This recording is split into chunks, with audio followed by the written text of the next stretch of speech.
is me. See, I want to be blessed. I don't want to be blessed. I want to be blessed to feel blessed. You see, I want to live my life in the overflow. I want to have more than enough. Check this out. Well, it's time for me to start to elevate. Been down too long, time to graduate. Mount up my wings like an eagle, you see. Turn all my dreams to reality. Ain't nothing on this earth gonna hold me back from my heart desires. He promised that if I have faith, if I believe, faith is size of a mustard seed. I want to be blessed, to be a blessing. Prosperous life, no more stressing. That won't know me from the moon to the sun. He'll keep blessing me in every session. I got to do something with this life he give. His plan for me, that's what I wanna live. As long as I got God on my side, the hater just gonna have to let me fly. Yes, I am in the overflow. In the overflow. I'm blessed when I go. Don't you wanna live in the overflow? Living. Yes, I am in the overflow. In the overflow. I'm blessed when I go. Don't you wanna live in the overflow? Living. Oh, yes, I am in the overflow. In the overflow. I'm blessed when I go. Don't you wanna live in the overflow? Living. Yes, I am in the overflow. In the overflow. I'm blessed when I go. Don't you wanna live in the overflow? See, we got to speak that thing into existence. Because it gonna happen. You gotta believe it in your heart, and in your mind, and in your soul. So you gotta repeat this after me. See what you say, so you can say what you heard. I wanna be living. I gotta be living. And I'm gonna live. Come on, you repeat after me. Come on, say it. I wanna be living. I gotta be living. And I'm gonna live. I wanna be living. I got to be living. And I'm gonna live. Come on, speak this thing into existence. Let's go. I wanna be living. I gotta be living. And I'm gonna live. I wanna be living. Oh, there y'all got it. Your blessings is on the way. Blessed when I come, blessed when I go. Don't you wanna live in the overflow? Living. I want heaven in the overflow. Right here on earth. Blessed when I come, blessed when I go. Don't you wanna live in the overflow? Overflow. In the overflow. Blessed when I come, blessed when I come. Don't you wanna live? Blessed when I go. Hey, hey, hey, hey, hey, hey, hey, hey, hey. What's up, y'all? What's up? What's up? What's up? What's up? And welcome to Overflow, the Everyday People Show. You know what, y'all? This is the only show when me, you, your mama, and your cousin too get to just come on and do what? Just chop it up. What's up, y'all? What's up? If you want to join the show, I got the link posted right there, y'all, right there. You want to come on live and chop it up with your boys and girls, man, today? Join us anytime, man. This is not my show. This is your show. You're welcome to come on and just chop up the issues, man. What's going on like that, y'all? It is election day. The polls should be closing right about now. Are y'all excited out there? Are y'all excited to be voting especially black people. Are you excited, man? I don't know about y'all. I am not excited to be out there voting, man. I didn't vote in the primary. Um, it's Democrat versus Democrat. They're gonna choose who they're gonna choose anyway. Kemp versus old Purdue guy. You know what I'm saying? So eventually, it's still gonna be Stacey versus Kemp. And I don't know if she's gonna pull this off, man. I just don't think the enthusiasm is out there for her to pull it off, man. So I don't think people are excited about voting this election. I really don't think people are excited about voting this election. Um, I didn't vote in the primary. I usually don't vote in the primary. There's nobody running against Stacey Abrams. Why ain't nobody running against Stacey Abrams? I have no idea. And this is the problem that Democrats have. They just handpick people who they want to run. Nobody is challenging Stacey Abrams. For I don't understand why. Even if you know you're gonna lose, somebody has to challenge her. You know what I'm saying? Because she didn't win. She already lost one time, so she need to be tested. Nobody is challenging Stacey Abrams, and they should have. And this is the thing that Republicans do. They get a challenger, and whoever loses against the eventual winner, they endorses that person. And that's what the Democrats going to be missing, man. They don't have nobody to challenge Stacey Abrams, and she's out there gaffing up stuff, talking about, Georgia's worth to live. And I think people took it out of text, but that's what's going on out there. My boy Luke, man, he tweeted out something that has a lot of Democrats upset.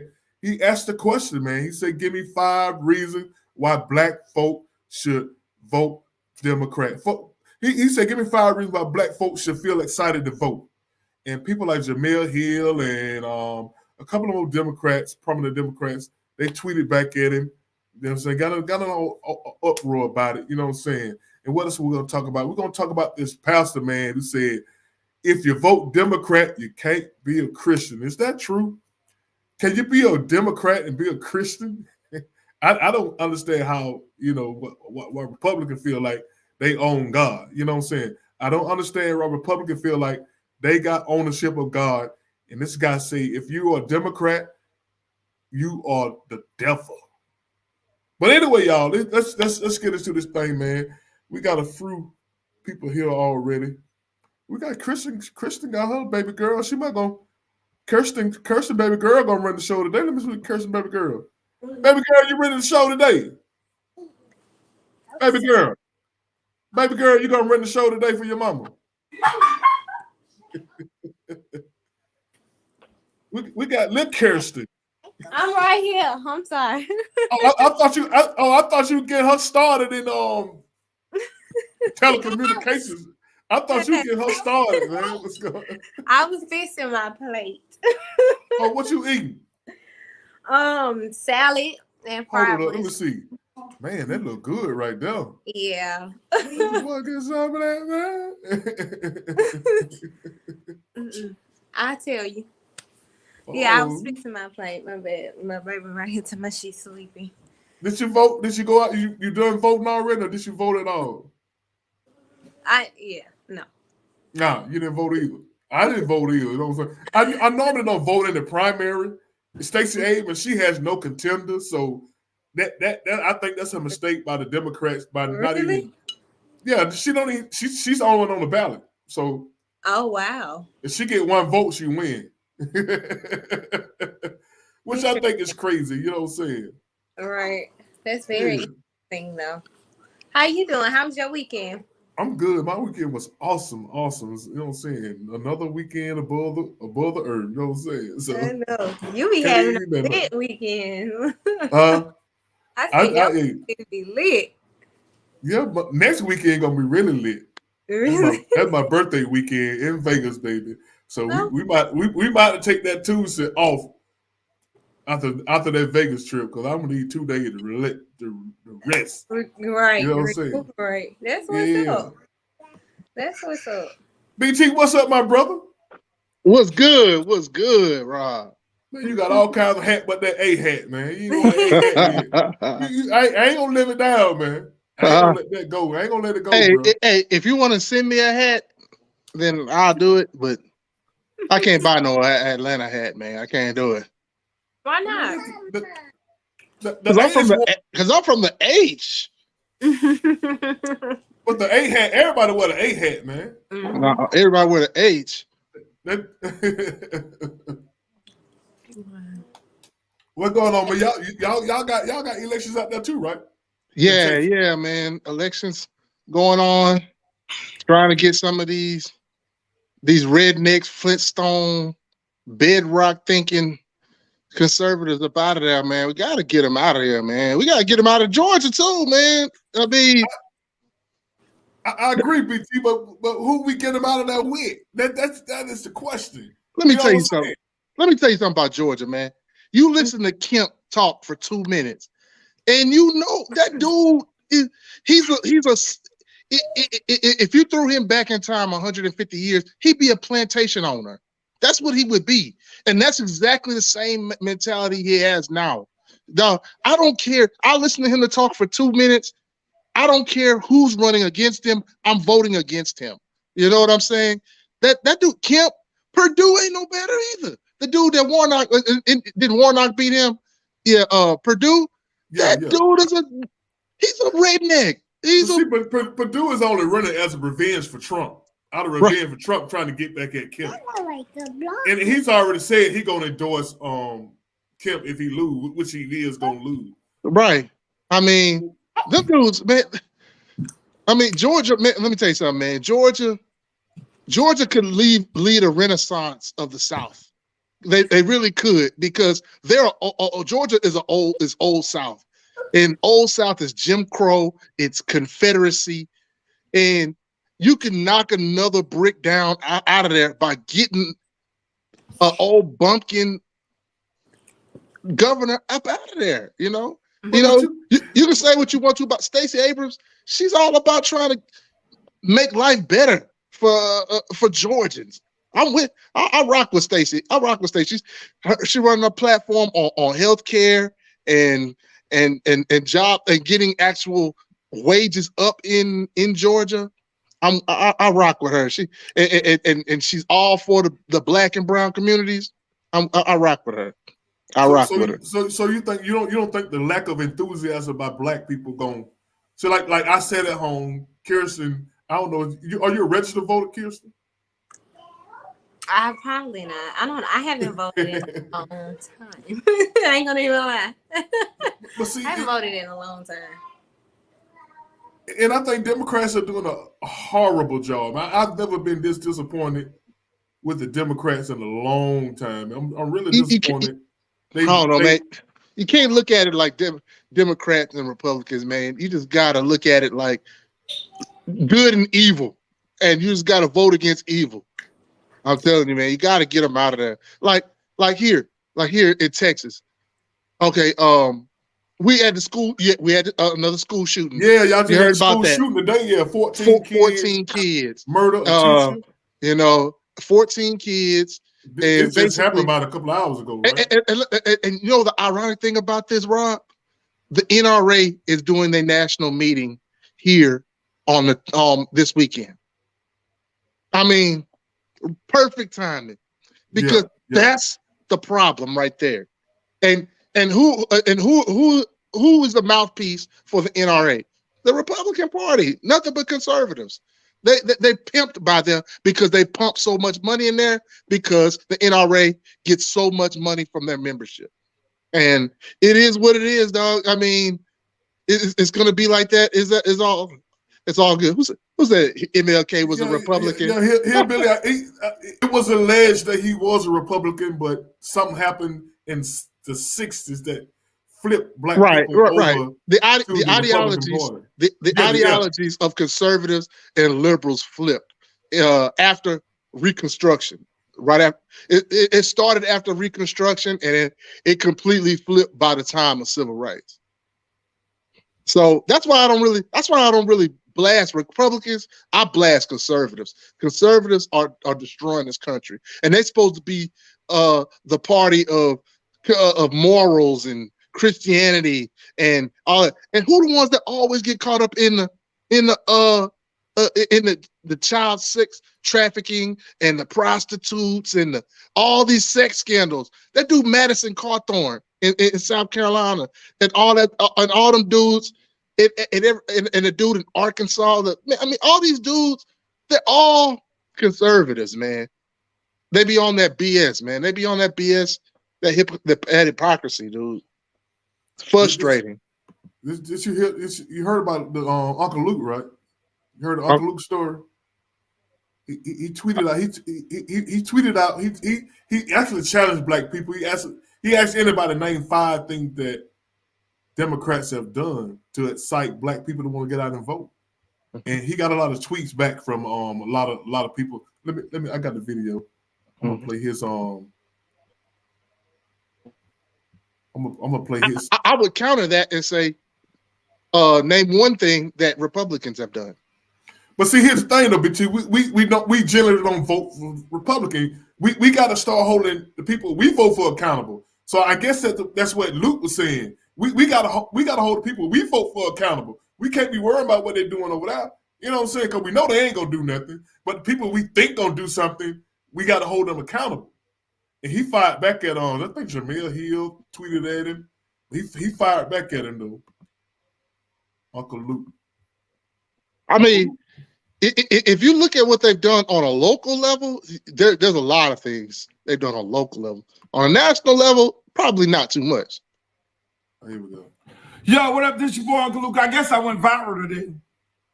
I asked a simple question, and the usual suspects did what? Try to change the narrative. Here's the question, simple as fuck. Give me 5 reasons why black people should vote in the next election. And then the second part of the question was, give me 5 black promises that has been fulfilled by politicians for black people, whether it's mayor or president. My homegirl Jamel Hill and Joy Reid took it out of context. Oh, Luther, you're telling people not to vote. Where in the fuck did I tell somebody not to vote? Please go look at the tweet. And then I went and did a whole space. And I DM'd them and invited them to come talk in the space. Crickets. We had 2,000 people in the space talking about this very topic. And I'm still trying to figure out where in the fuck did I say don't vote? That's the usual suspect y'all telling on yourself. Don't tell on yourself. Don't do it. You're telling on yourself. Why we can't hold elected officials accountable? All you had the simple answer to the question was, Luke, here's their 5 reasons, and here's 5 more reasons why we should be voting. And Luke, here are 5 things that they did. But you can't. I would love to hear it. Don't come for me. Don't come for me. Come for yourself. Uncle Luke fired up. Yeah, I agree with him. That's kind of like why I stopped voting, because I realized I read a book too, and I read a whole lot, and then I realized my eyes really opened up to like what the system actually is, and why it operates the way that it does. And it's definitely not to our benefit. So I don't feel like I need to play a part in anything that will never benefit me. So that's why I stopped voting. Mm-hmm. Well, it might can't benefit you, but it can certainly affect stuff. You know what I'm saying? Affect you in some kind of way. It can. What decision they make in Washington can have an effect on how we, you know what I'm saying, how we live. You know what I'm saying? Not really. If you like pay attention, taxes. But if you paying attention, the state is, you know what I'm saying, in charge of all that. Do you know, like, each state is ran like a little country? It's not like what happens in Washington would never affect all 50 states. That's one fact. And like each state, everything, that's why everything is, hold on, be quiet, Remy. Calm down. That's why everything is like, everything in each individual state is different. It's the reason why. Like, it is not, it will never be what we think it is. It never have been and it never will be. So yeah, like, and then some things may or may not, well, not really. Nothing really has affected. And if it does, like, there's loopholes to everything. Hey, I'm just saying, there's loopholes to everything. You're right that each state runs like its own little country, but the problem is a lot of them are like a little clones of each other. You know, Texas, Louisiana, Alabama, Mississippi, Florida, Georgia. They for so many years they've been run the same, you know, by the same types of people, and treating their people the same way, you know, the big, like, I mean, the big topic was Roe versus Wade just a couple weeks ago, and you know they care about so much about you know, the preborn children and all that, and that's great. Don't get me wrong, but what about the children that are here, that are actually living in this society? What are you doing to protect them? Are you protecting them at these schools? No. Are you protecting them with health care? No, you're not. I mean, it's like soon as they get out the womb, they throw the middle finger at them. I mean, come on, man. Let's do better. Man, what's up? Yo, what's up, y'all? Apologies for being late. Hey, man. What's up, man? I was outside in that damn heat cutting some damn grass. I looked at the damn time like, oh shit. Well, I ain't trying to hear nothing about no heat. I live in Texas, man. Stop all that. Whatever. It's 96 degrees here, bro, and the humidity is probably like 100. Yeah, that's how we roll here in Texas. Hey. And we just preheating. We the oven ain't ready yet. Yeah, we ain't even in summertime yet, bro. Man, I'm like shit. Yeah. We were just having to talk on chopping up the Uncle Luke comments he made. Oh yeah, I saw. He challenged them to give him 5 reasons why she would vote. It's something you've been. I know something you've been talking about for a minute. You know what I'm saying? So he make a valid point, and then like he said, you know, the usual suspects come in, and you know that's what they had. They had these black, quote unquote, you know, political people or whatever. Jamil Hill, she ain't even know political people, but you got to think of these people. These people Joy Ann Reid makes like a stupid amount of money every year. That so little shit. That shit gas don't affect her. None of that other book, food short. That shit don't affect her. Jamil Hill, she make money too. That shit don't affect her. So they can be shills for the system and say, yeah, vote blue and this and the ancestors died for. No, our ancestors quit running that fucking damn bullshit. Our ancestors did not die for us to have the right to vote. That was part of some of the civil rights movement. Oh, but really? They did not die Make it clear, for us to have the right to vote. Oh, real? Oh, really? Make it clear. Oh no! I think a lot of them they fought for the voters' right, but I think it was more like on a local. They wanted to be more on a local level. They fought for inclusion. They fought for inclusion into the system. That's it. And died. But also, you gotta know like why they was fighting for that. They was being encouraged to do something. Looking to certain people to follow. Like certain people were influencing them to do that when they realized while we're doing this is hurting us. Like that wasn't for their benefit. Hello. But see, I think they were mostly fighting because you had like white folks running like a 90% black town. You know what I'm saying? Right. That's probably why we was treated like second-class citizens. Yeah. On a national level, I don't think it was more like they was fighting for the national level. It was more like on a local level. They couldn't control their own domain. You know what I'm saying? Okay, so what has changed since because nobody tackles the real issues. They always want to tackle the bullshit issues, right? So Democrats have control of the entire government, right? Right.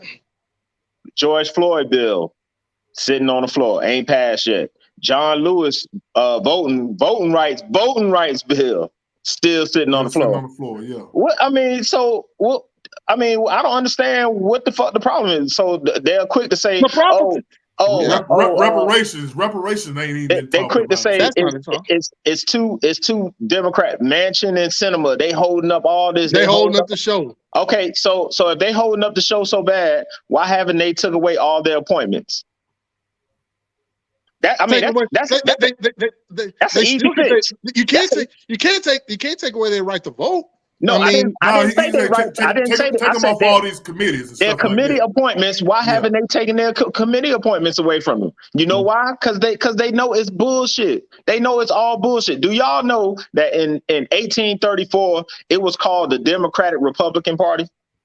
Do you know that? Did you know that? So I believe it was a handshake deal to say, hey, look, we're going to put on this front like we against each other, but we really all because we all know they all serve the same fucking corporate masters.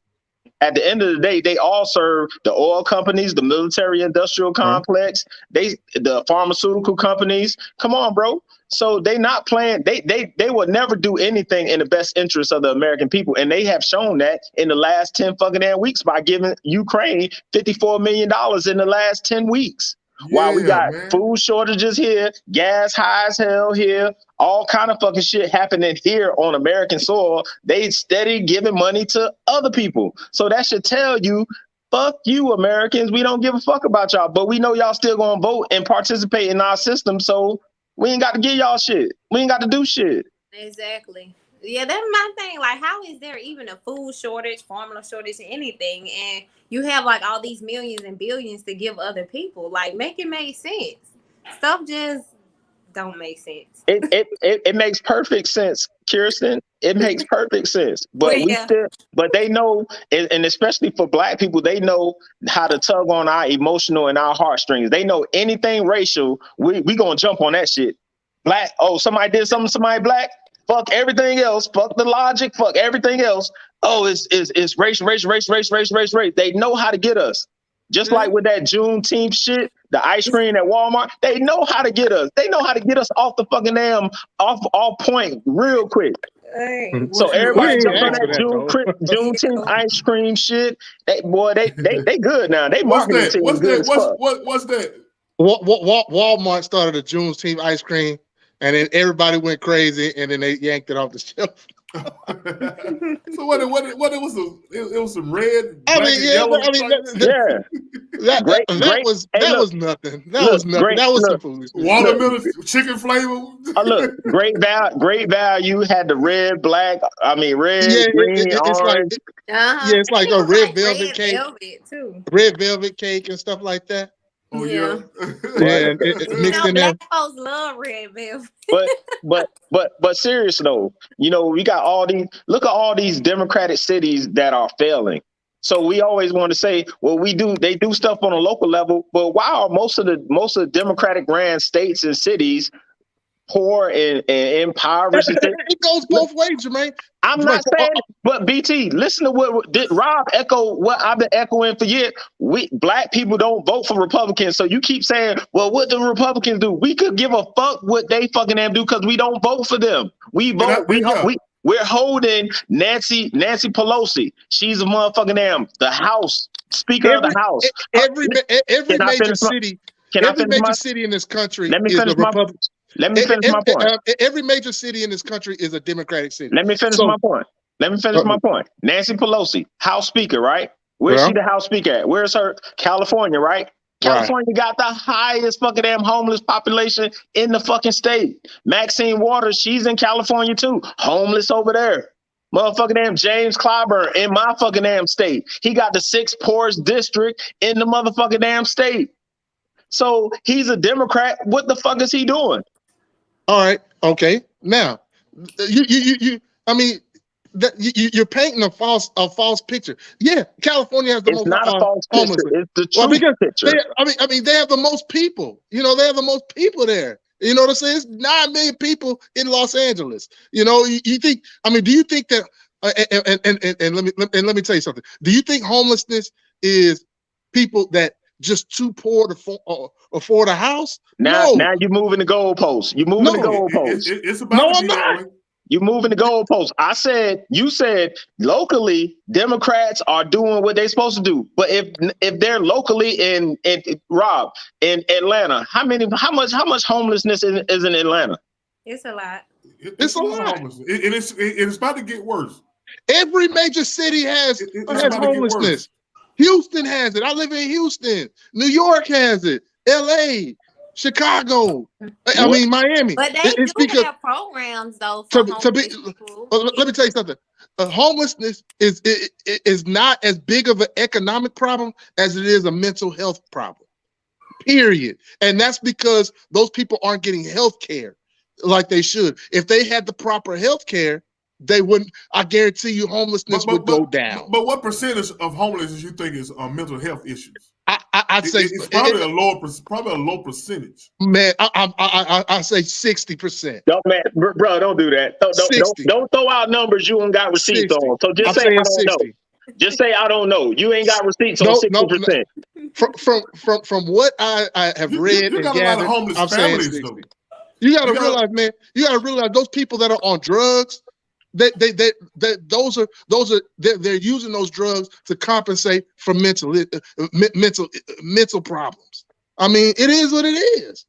I mean, people. You see Willie Earl, outside the liquor store, waiting for it. I mean, come on, man. Willie Earl needs help. I mean, he really does. So what you don't think that 54 billion couldn't have did something about that? Like, absolutely, it could have set up treatment places for these people. Yeah.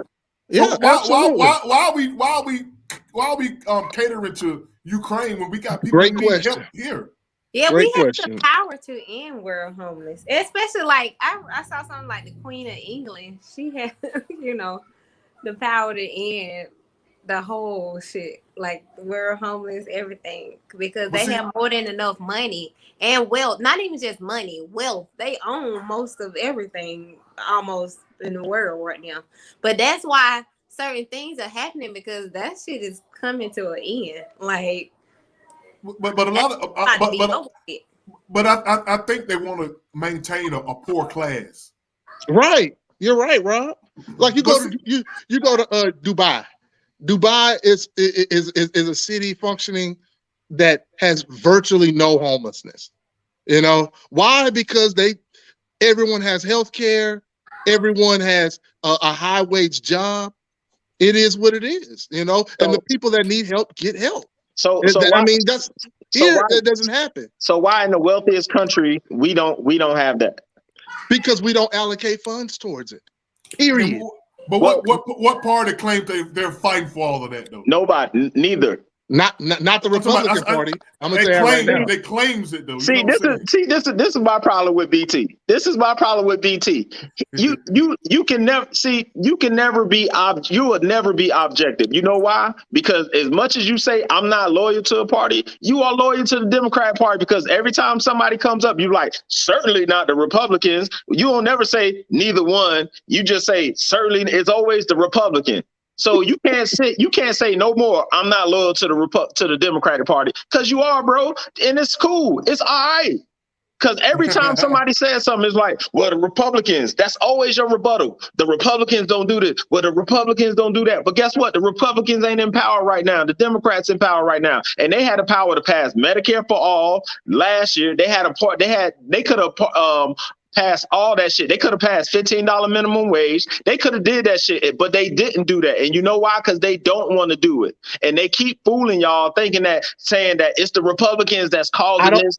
I don't disagree with you. I don't disagree with you, Jermaine. So, what I'm saying is, I'm not saying that the Democratic Party don't have problems. They have a serious problem. They have a bunch of old corporate Democrats who might as well be Republicans. And they need to clear them out. I just know it's gonna take time to clear them out. No, it won't. They could have got Nancy Pelosi out of the House last year. Yeah. She's one that got to go too. I agree. Hey, guess what? The squad could have voted her out last year, and they did. You know why? Because everybody wants their they want their committee seats. They want to get reelected. They want that DNC money when it come time for reelection. They ain't finna fuck up the bag for y'all niggas. You think we finna fuck up the bag for you? So you're right. I mean, you're not wrong. I'm not saying you're wrong. You're right. But everybody always say we got to get the right candidates in. What is the right candidate that's not going to take fucking their money, or say they not going to take fucking their money? Because even though the squad say, oh, we the squad and we going against the establishment because we don't take corporate money, but if your boss take corporate money, your ass take corporate money too. The problem I have with Democrats, the only thing they do for blacks is try to inspire them with faces, like the judge. That was some that, oh yes, we got a black judge, and which is good. I'm not saying that's not good. It's good. They finally put a black woman on the justice seat, in the seat, and like the Juneteenth thing, they passed a bill. How's that gonna help us? You know what I'm saying? We asked for that. But, you know what I'm saying? But you're right.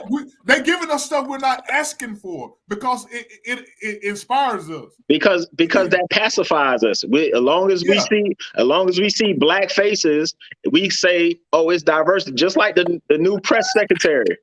We have no idea what her qualifications are to be press secretary, but because she's a black woman, she's LGBTQ, she's gay, openly gay, and all this shit. Oh, that she passed all the check box. She good, but we don't know her qualifications. So by playing what the Democrats do is they play these damn identity politics, and that always leads to scrutiny. Because if I just give you a job, if I come out and I say I'm going to hire a black woman and she has to be gay and she has to be this, I don't give a fuck about her qualifications. So when she comes up for scrutiny, all I can say is, oh, well, that was a damn affirmative action hire.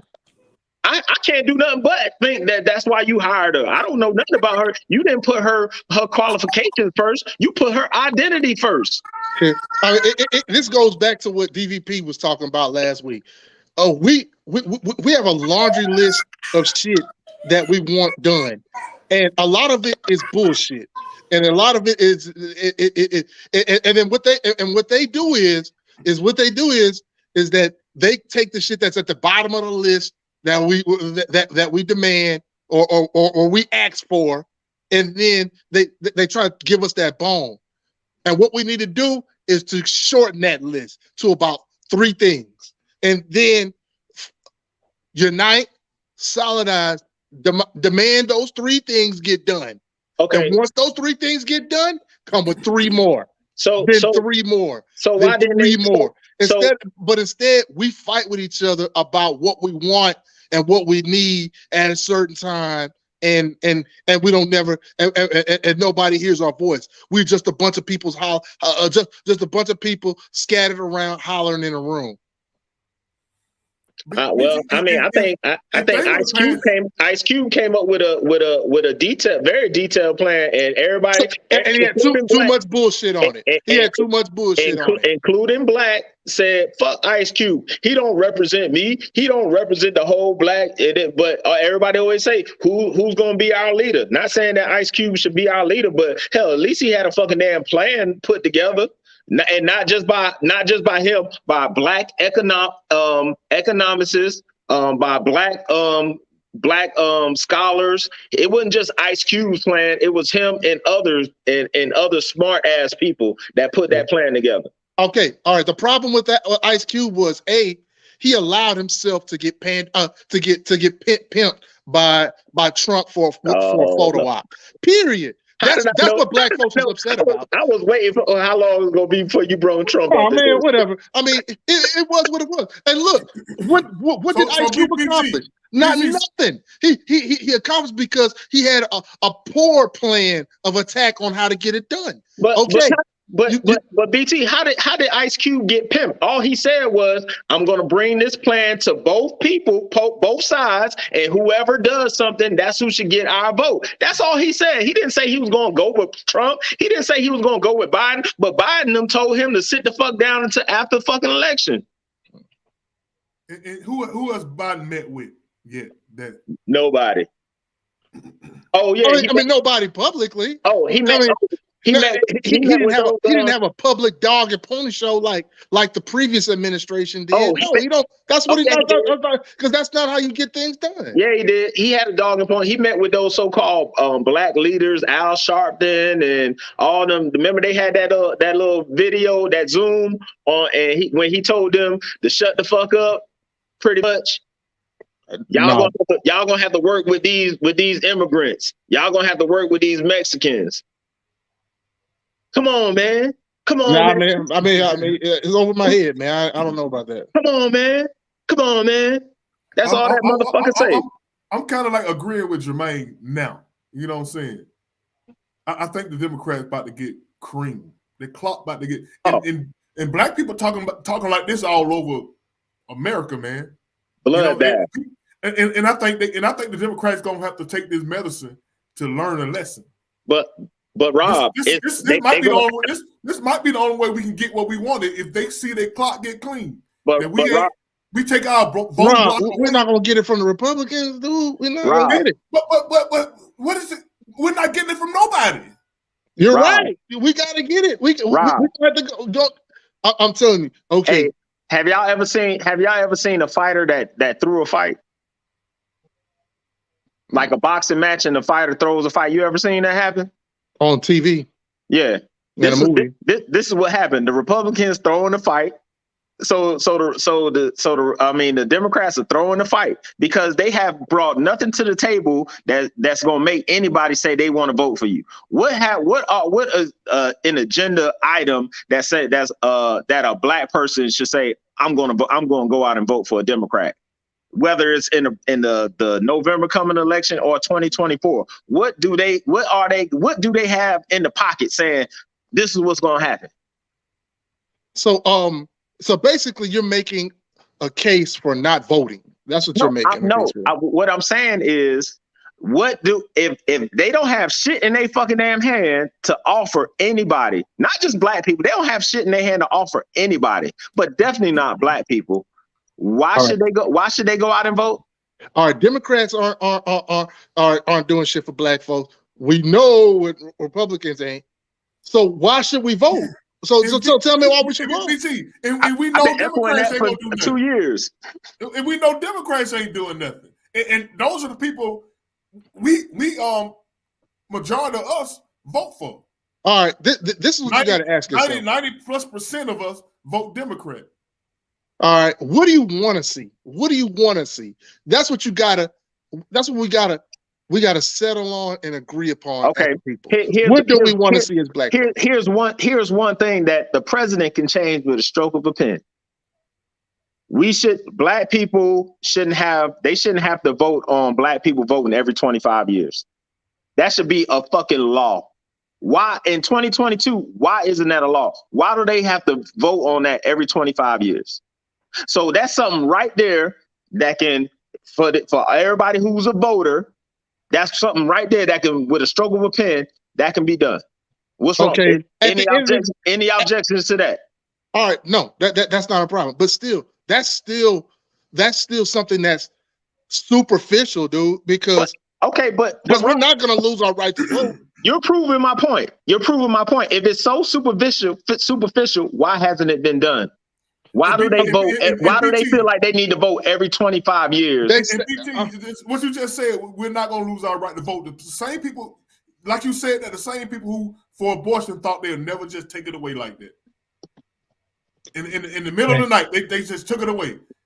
And I understand that. Okay, all right, Jermaine. All right, let's say the president does do that. Okay. All you're gonna say is man, that's some shit that should have happened a long time ago. That ain't no nothing in the belt. But now It should have happened a long time ago. But you moving the goalposts again because he comes out and he came out and bragged about that. He's like, I just signed so you could vote for 25 more years. He said that on the campaign trail. So he pretty much bragging about it, saying, yeah, y'all niggas only get votes because we vote on that shit. Oh, all right. I mean, I'm gonna be real with you, Jermaine. That's low on the priority list. I didn't say it was high. I'm just saying something that's easy as a stroke of a pen. It's something he can do, BT. How low? I want to see. You know what I want to see? I want to see criminal justice reform. That's what I want to see. I want to see police reform. That's what I want to see. Those are big chunks. But listen what you're saying. Listen what you're saying, though, BT. We can't get nothing low on the totem pole. How we gonna get that? We can't. You know what I'm saying? So it kind of like you're like living and dying at the same time, man. You know what I'm saying? That alone there should have opened a lot of people's eyes. Like, hey, not one Democratic candidate has a plan on how to close the racial wealth gap. Do y'all know what the racial wealth gap is? There's plenty of Democrats. Well, I mean, are we talking about candidates for president or on a local levels, on governors and there's plenty of them that do. I said that has a plan. I ain't saying that's what needs to happen. I said has a plan to do it. See, it's easy to say, oh, we need to close the racial wealth gap because you see them on fucking Twitter all day long. Oh, we need to close the racial wealth gap. Okay, well, where's the plan? How you gonna do it? The only way to do it is put money into black people's hands. That's the only way to do it. When a fucking damn average white income is fucking damn net worth is $117,000 and black people in the median black family is $2,000. That's a hell of a fucking damn racial wealth gap. Yeah, it is. It really is, and it's getting worse. So the only way to solve that is to actually put money, property, all kind of shit back into our hands. That means giving us back our land that was stolen from us. Okay. Man, these next 5-10 years are crucial for black people, and a lot of people don't even see it. And we don't have the politicians on our side, and man, these folks that come buying up everybody's house, and man, the homelessness is going to go up so high, man, it's ridiculous. People paying like $1,500 for one room, man. I don't even think people understand that our country is running like a fucking third world country right now. We're basically a third world country right now. You're right. And the Senate 54 big, and they standing up holding the thing. Look, we just signed this right here. I'm looking like right. You do have countries in Europe and hell Canada. I mean, it was right up there. That we bring in way more money than them, and they live a lot better than us. You know what I'm saying? But here we go. We got Sleepy Joe. Now, I don't know if y'all read yesterday or either it was today. He threatened China. So he trying to start another damn war. It's like, hold on, we ain't even through it with this Russia-Ukraine shit. Now he fucking damn poking fucking damn China. It's like, yo, what are y'all doing? But all that is we need to put some more fucking damn money in the military industrial complex because all they doing is paying these weapon industries. Every time you go to war, you got to pay the weapons industry. You're right, but Democrats don't start wars though, bro. What? They don't start wars. They don't start wars? No. Oh, so Obama didn't start a war in Yemen. Obama didn't start a war in Syria. Did he get Congress's okay to declare war on Yemen? No. They haven't got Congress okay to go no damn where, but they there. Yeah, I mean, hey man, he didn't start. That's why I said in my post. That's why I said in my post. I missed the war on Yemen. The last 8 presidents should be in fucking damn jail because all of them are fucking war criminals. All of them. But that's definitely a legit argument. Did you? Are you the one who posted a post about the gangsters? Did I see that on your page? I don't know. I be posting so damn much. I don't know. It's like the regular gangsters, street gangsters or amateurs, and then who else? then like the politicians are like the real gangsters. Yeah, and then the like the people in power, like the Pope and all them Rockefellers, all them was at the top, was like the experts. I saw that on somebody's Facebook page. I thought it was yours, but okay. Here's something you can look up. Obama okayed so many fucking damn bombs, they ran out of bombs. Yeah, okay, you're right. But what I'm talking about is starting full-fledged declaring war. That's a job. That's a job for Republicans and their contractors. Are you kidding me? Mm-hmm. They're contractors. Yeah. Do you know the Secretary of Defense? You know where he came from? Where he come from? Raytheon. He was on the board. He was on the board of Raytheon. Oh, okay. So what are we talking about? I'm talking about Halliburton, Kellogg, Brown and Root, what they've done, how the CIA has basically contracted out all their dirty work to these Blackwater type companies that contractor. That's all Republican, right?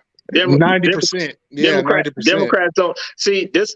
BT, don't come on here without receipts and just saying these claims. 90%. You don't come on here with these claims because I'm going to debunk them, bro.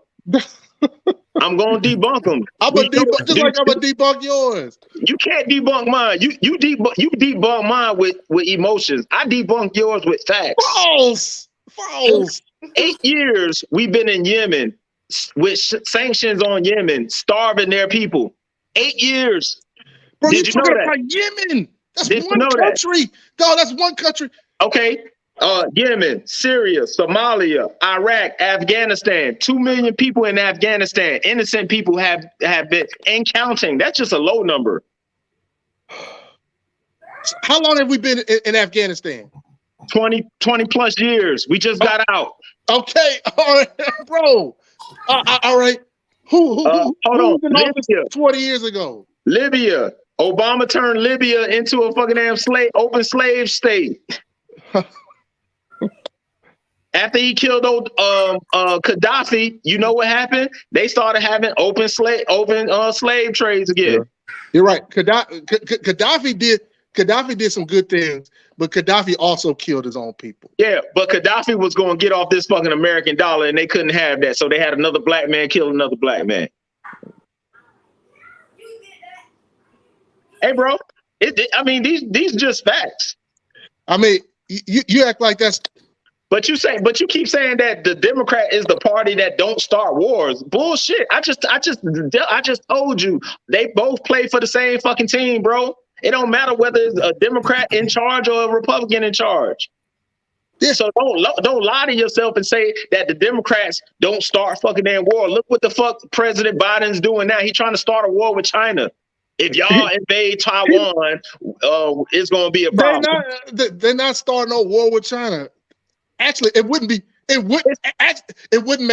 make much sense financially. It definitely would make sense financially. BT. And do you know how many? If we try to go to war with China, do you know how many soldiers we would lose? BT. If you walk in your neighbor's yard and I say, BT, if you step in your neighbor's yard one more time, I'm gonna fuck you up. Would you consider that me threatening you?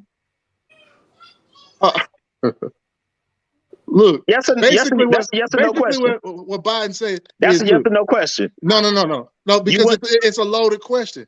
It's not a loaded question. No, if I told you I'm gonna fuck your ass up if you step foot in your neighbor's yard again. Look, no. If it's 3 neighbors, it's me, you, and Rob, and you dumping trash on Rob's front yard, and then me, I'm like, Jermaine, stop dumping trash on his fucking front yard, or it's gonna be a problem. That's what Biden is doing. So what is Taiwan? Is Taiwan in NATO? Yeah, no, isn't it? No. Biden gonna lose big. Man. So why does Biden care what China does to Taiwan? The same reason why he cares about what Russia's doing to Ukraine. Exactly. It's not going to be much different. It's not going to be. It's going to be the same thing. What are we doing? What are we doing in the Russian-Ukraine war? We haven't interjected because the United States have a vested interest in cutting off Russia's fucking damn pipeline from all that fucking damn natural gas. Right. If China invades Taiwan, all the United States is going to do is dump a bunch of money into Taiwan. That's what they're going to do. We can't afford to do that right now, man. We got too much going on over here. You're probably right. We got too much going on over here, man. For them to be investing money all over there, man. You know what I'm saying? So Biden, he doing the worst job I ever seen the president do, man. The worst job? I'm serious. The worst job I ever seen. The worst job I ever seen. Worst. The worst, because he's not even thinking about what's going on over here. He's not even focused on America. Well, I mean, all right. Do you remember what happened from 2016 to 2020? At least Trump said he America first. Rob, you know what? He said it, but he didn't do it. He didn't. Rob, you know what's funny? A political novice in Trump versus a guy who been in some kind of elective capacity for almost 50 years. Trump's foreign policy was better than Biden's. Biden numbers are atrocious, man. Let me play a little bit of this right here. His numbers are atrocious, bro. He can't recover from it. When I was on the bench during basketball. It's a very rare poll that makes an entire party sit up and take notice. But a new poll out of Iowa is just one of those polls. Just 31% of Iowans approve of how Joe Biden is handling his duties as president, while a whopping 62% disapprove. Biden's approval number is below the lowest ever measured by ace pollster J.N. Selzer for former presidents Donald Trump, 35%, and Barack Obama, 36%. Quote, "This is a bad poll for Joe Biden, and it's playing out in everything that he touches right now," Selzer told the Des Moines Register, which, ouch, that hurts. Biden's approval on pulling American troops out of Afghanistan stands at a meager 22% in this poll.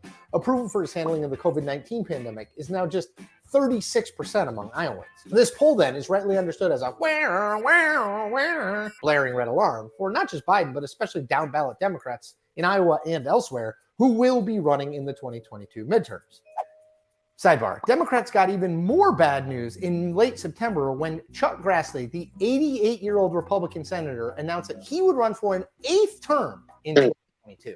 It's also part of a broader polling problem for Biden. A mid-September Gallup poll put his job approval at just 43% nationally, the lowest in that survey since he came into office, and a 6-point drop from just August. A Pew poll released around the same time produced very similar results. 44% of people approved of the job Biden was doing, while 53% disapproved, which is a massive shift from just a July Pew poll when 55% approved of Biden and 43% disapproved of how he was doing the job. Now, let's go back to Iowa. The Hawkeye state is not the pure battleground between the two parties that it was in, say, 2000. I grant that. Trump won the state by about 8 points in 2020 and about 9 points in 2016. That said, Iowa remains a place where Democrats historically can and do win, both in statewide elections and in congressional seats. Democrats, for example, as recently as 2020, controlled 3 of the 4 state House seats, although Republicans won both the 1st and 2nd congressional districts back in November. And both of those seats are still considered Democratic re-takeover targets in 2022, depending, of course, on what the congressional final map winds up looking like. If Biden's numbers are anywhere close to this bad in other swing states and swing districts, Democrats' hopes of holding onto their very narrow 3-seat House majority are somewhere close to non-existent. While first-term, midterm elections are historically very tough for the president's party in the House, that trend is made far, far worse if the president's approval rating is below 50%. As Gallup wrote back in 2018, quote, "In Gallup's polling history, presidents with job approval ratings below 50% have seen their party lose 37 House seats on average in midterm elections. That compares with an average loss of 14 seats when presidents had approval ratings above 50%, which, wow. That average is actually even higher in the wake of the 2018 midterms, where Republicans lost 40 House seats, thanks in large part to Donald Trump's approval ratings being stuck in the low 40s. It's a trend. Remember, as I said, Democrats have an extremely narrow 3-seat edge in the House and an even thinner control in the Senate, where Kamala Harris is casting tie-breaking votes. So even slight slippage right on a banana peel. Even slight slippage towards Republicans imperils the Democratic majorities in both chambers. And if Republicans win back even one side of the U.S. Capitol, Joe Biden's first term agenda comes to a grinding halt. And if that chamber happens to be the Senate, then Biden's ability to fill a potential Supreme Court opening with someone of his choosing also basically disappears, which when you consider that Donald Trump appointed not one, not two, but 3 Supreme Court justices in his 4 years in office is a very big deal. Now, to the extent that there's some good news out of the poll for Biden and Democrats, it's that it's September 2021, not September 2022. Yeah, that's still right. Which means... Yeah, man. So it's going to be ugly, man. and the only thing I think hold the Democrats up is the black vote, man. And I don't think it's going to be there. Hey, Rob, can you do me a favor? When the election time come around, can you go back to that video where I said that they're going to lose both the House seats before the election? Can you go back and play that on the show following the election? I want you to do that for me. If I can find it. I don't know what day it is. I predicted this shit. BT said, ain't no way. Ain't no way. That's what BT said. I said, ain't no way? He said, ain't no way. I think I said more like, we gonna see. I mean, I don't know. You said it 2 years ago. I mean, didn't you say it 2 years ago? No. When the blue wave happened? No, See, at that time, the Democrats were like the Falcon in the first hand. You know what I'm saying? What I said was, I said if Biden wins, I said come the next primary election, they gonna get their ass knocked the fuck out, and they gonna lose both the House and the Senate. And you said they may lose one, they ain't gonna lose both. And I said they gonna lose both of them. Okay. But see, they lose it because they ain't did nothing. They ain't did nothing but put some faces in some places and think that was going to be enough. He got the first black, well, quote unquote, black vice president and the first woman in the Supreme Court.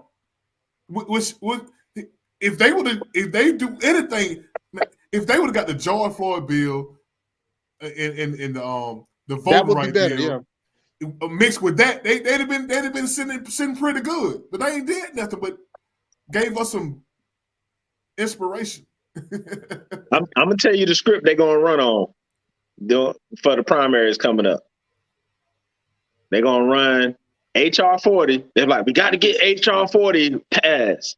We got to get HR 40 passed. Then they're gonna bring up the defund the police. They're gonna bring that back around.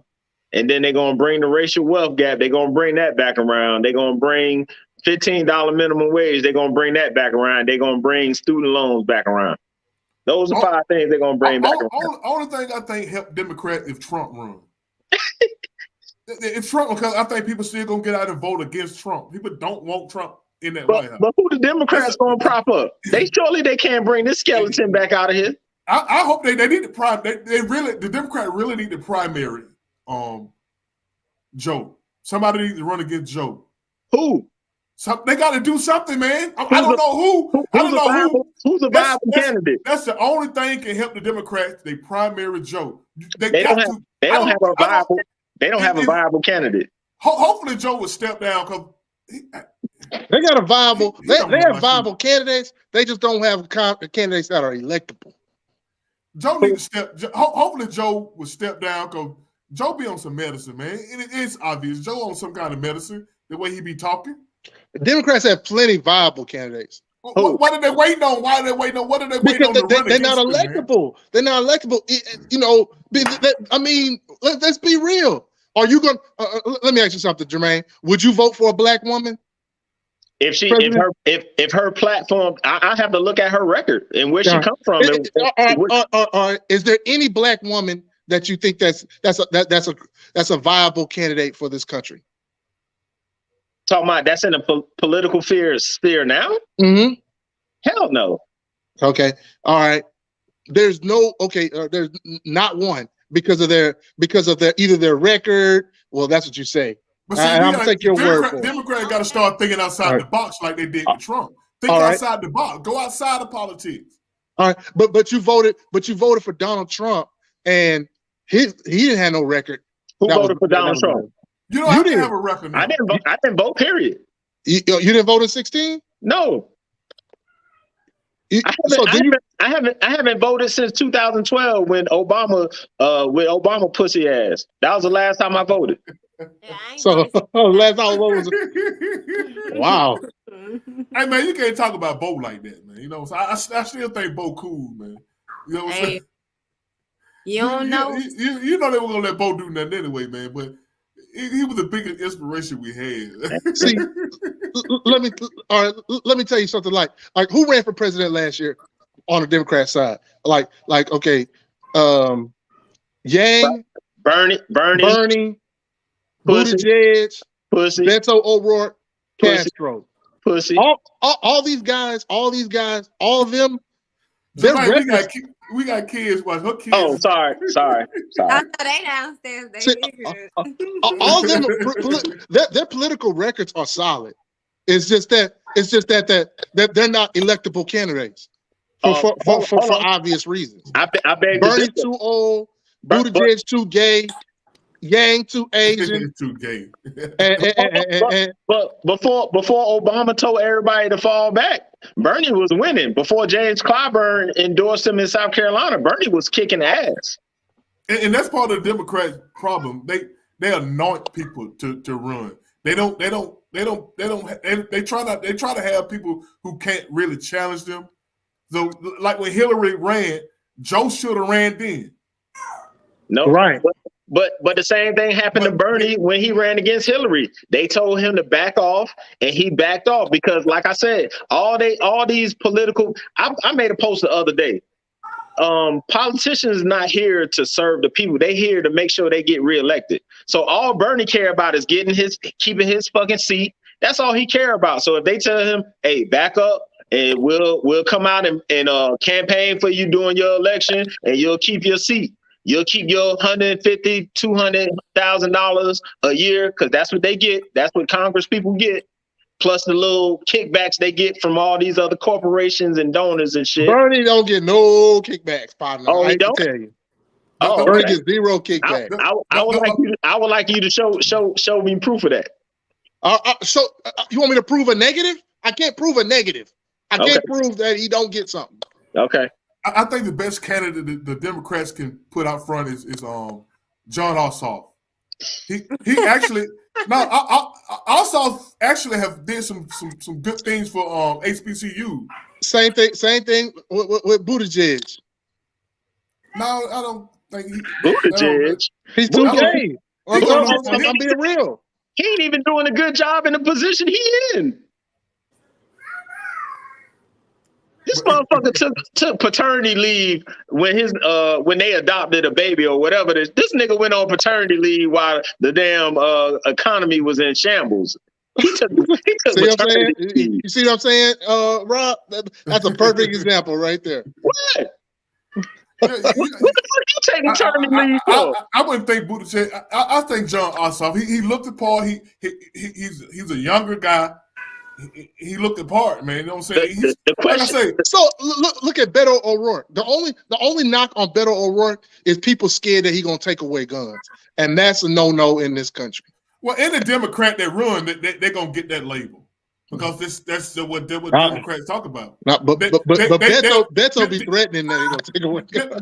Democrats are poor messengers. Well, they do not how to package a message like the Republicans do. Well, let me tell you what these people who preserve these gun rights, you know what they doing? They keeping these motherfuckers from damn having a real authoritarian fucking damn country. Because all these other countries, they ain't got no damn guns. You know what happened to their ass? The motherfucker, when the mandates and shit came out and all this kind of shit came out, the motherfucker stood the fuck down. They're like, bruh, let me tell you.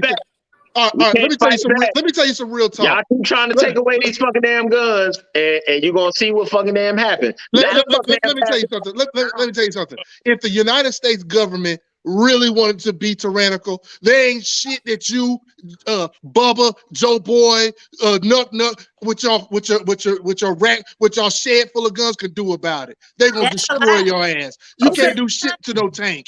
Okay. with your And see, AR-15. and see, Jermaine, with this shooting just happened in Texas, they finna drum that back up again. I heard them they already on the Senate floor talking about it. Oh yeah, that's another virtue. They always they know how to, like I said, they know how to play off of when tragedies strike. They know how to jump in. It's a problem. It's a problem. I mean, is it not a problem? Or school shootings is a problem? BT, guns don't help. Listen loudly. Guns don't kill people. Stupid people with guns kill people. Okay, let's keep the guns out of stupid people's hands. But here's the kicker, BT. Here's the kicker. You got the White House, you got the Senate, and you got the House. What the problem? Stop doing it. Pass it. What's the problem? Do it tomorrow. What's the problem, BT? The NRA is making it rain. They talking loud. Rob, saying nothing, Rob, man. here's what BT don't want to hear. Because some of those conservatives are Democrats. You're right. I agree 1,000% with you, Jermaine. Those conservatives that he said ruining the country, they on the Democratic side too. I keep telling You are correct. Yeah, I agree. Yeah. And don't ever say I didn't agree with you, Jermaine. Y'all black people, we need this, we need that. Okay, we gave you the House, we gave you the Senate, we gave you the White House. What the hell is y'all doing now? Nothing. It's like we fighting a losing war, or like, how much longer do you want to fight in a war that you keep losing it? Like, or like, you ain't gonna never win it because you ain't gonna never have the upper hand.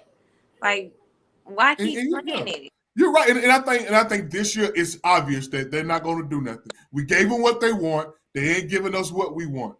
It's obvious now. And I think a lot of people are waking up to they ain't gonna never do. And then the fucked up part about this, that what you just said, which is so true, is when they lose, they gonna blame the voters. Well, see what happened when y'all didn't vote. Well, it's like, damn, when we voted and y'all had the fucking power, y'all ain't do shit. So, but that's what they do. They go back to shaming your ass. Right, and then that go into the brainwashing, making you actually feel like something is your fault when it really is not. Like, that's really not your fault. This is the black people are in the most toxic relationship with the Democratic Party. I said this shit on one of my.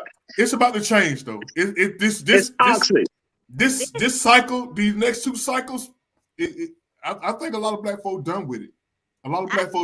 Of course. Like we give you what you want for nothing. Conversation is going on. People been stop voting. Like, they went out there and was trying to get all black people to vote because we been stopped voting. I think last election we gave them one more chance. That's illusion. That's the illusion. We gave them one more chance. But here's the telltale sign. They dropped the ball. Here's the telltale sign why it's a bunch of bullshit, because every 2 to 4 years is we got to come out and save democracy. But goddamn, we've been saving democracy for a long goddamn time. We still ain't got it. Mm-hmm. Maybe it's a spiritual thing then. One pastor say you can't be a Democrat and be a Christian anyway. Let's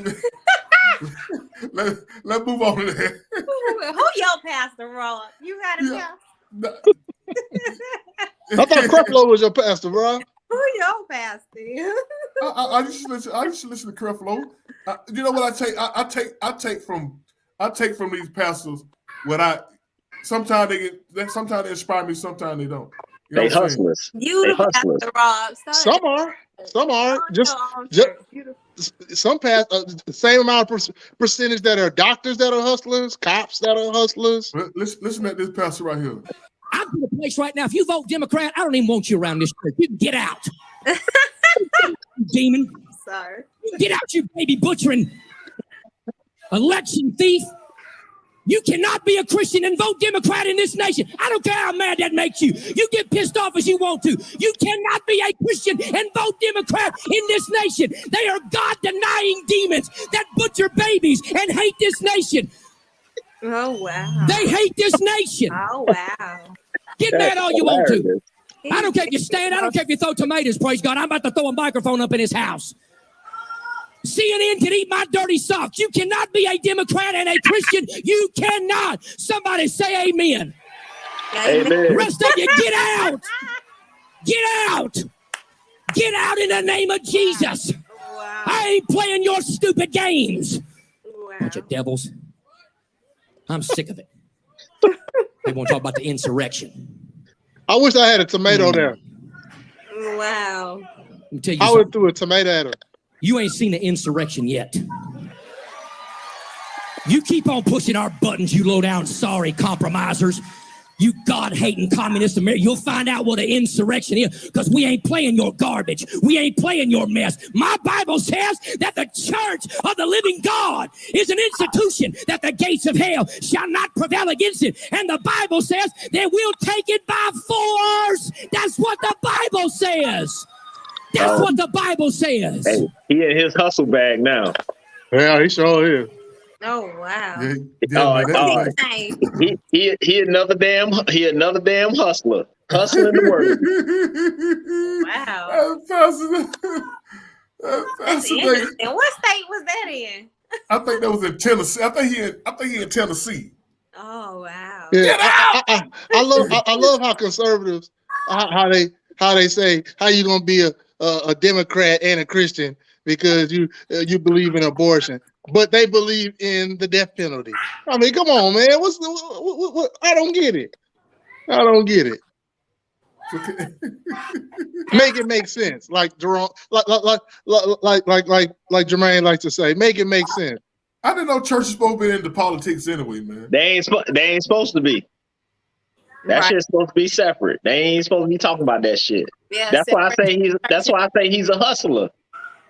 Yeah, paying him. My pastor has a pulpit, and then he has a separate microphone. And when he will start talking politics, he gets out of the pulpit and goes to the side microphone that we do the announcements on and starts talking politics. Wow. Man, so you're a Christian? You're a Christian? Oh, me? Yeah, absolutely. That's how you can't be.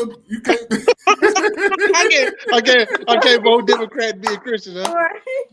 You can't go to this show. You go, get out, DT. In the name of Jesus, get out. I would have threw a tomato at him, man. I wish I was there. No, hey, trust me, he got some bouncer. You heard that crowd, nigga. He heard that crowd on, man. You know what I'm saying? That's interesting. See, that's borderline cult stuff, man. That's what he talking about. That's cult leader talk. I think a lot of churches have evolved into cults, man. Even the black churches. Yeah, you're right. Cult like absolutely. But if you think about it, honestly, the black church, that's what it started as a cult, because you couldn't do certain things. Certain things weren't allowed, you know, and a lot of our people use the church to actually cover up like their spiritual practices. And that's very you know, even like sweeping a broom. If you swept your grandma broom, swept somebody's feet with a broom and spit on it, like certain stuff. Even with a lot of stuff, it's like, you know, hoodoo things, and a lot of like that's where they were able to come together. And you know what made me realize that I noticed that in I don't know if y'all saw Birth of a Nation, but how he was speaking to the people and they was uprising and up, you know, they wanted, the slave masters wanted him to speak to them to keep them under control, but what Nat Turner was really doing was uplifting the people, and they didn't even realize it.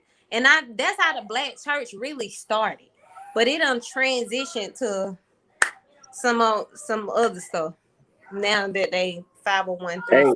Hey, some of them have.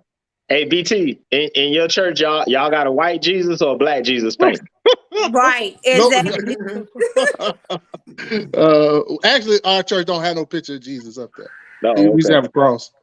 The white Jesus like this. Oh, wait. The white Jesus. Well, Christianity ain't nothing but sun worship anyway. But that's a topic for another Tuesday. Yeah, we should definitely bring that back. I've been waiting on bring what back? Part two to the religion topic we had. I gotta bring some pastors on here. Man. to defend it, to defend the cross, man. Hey, Hey. I wanted to go. I wanted to go hard so bad, but they were so nice, man. I was like, nah. Bishop was nice, but the other one, he seemed like he was getting a little offended by me, and that was fine. That's why I wanted to, have a part 2. So, because he asked me a list of questions, and I got all my answers. I just was like, that would have been a whole nother show. So, But see, Bishop been around for him. Bishop understand the spiritual and world dynamic. You know what I'm saying? He understand that dynamic. He understand, he just understand a lot of stuff. You know what I'm saying? He's not that type of pastor.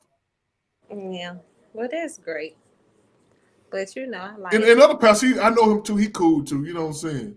What's his name was? It's oh man, that's I don't know if you know Christy. She went no, that's her husband. Yeah. I know exactly who you're talking about. Yeah, that's her husband. Yeah. Oh, that was him.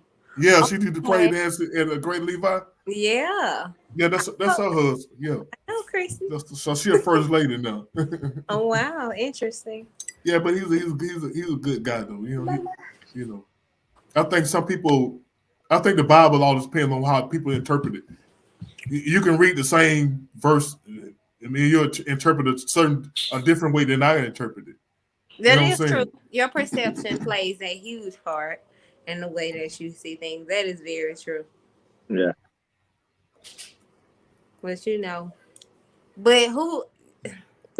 Don't do it. Don't do it. No, go ahead. Go ahead and do it. I'm not. I'm just saying. But why? Okay, it's okay if you don't see things my way. I get that. Maybe it's not meant for you to see, but I've been where you are. So you telling me what, I was where you was at a young age. I don't know if like I was part of the youth ministry and everything. I used to facilitate church, speaking from the pulpit, all of this or whatever. So, I experienced a lot of things at a young age, but yeah, it's just how he was just trying to tell me. It just it's cool. Yeah, we got to bring it back. We got to bring it back on that end. Yeah. Cause I was even asking y'all like, what exactly is church? I don't think nobody even answered my question.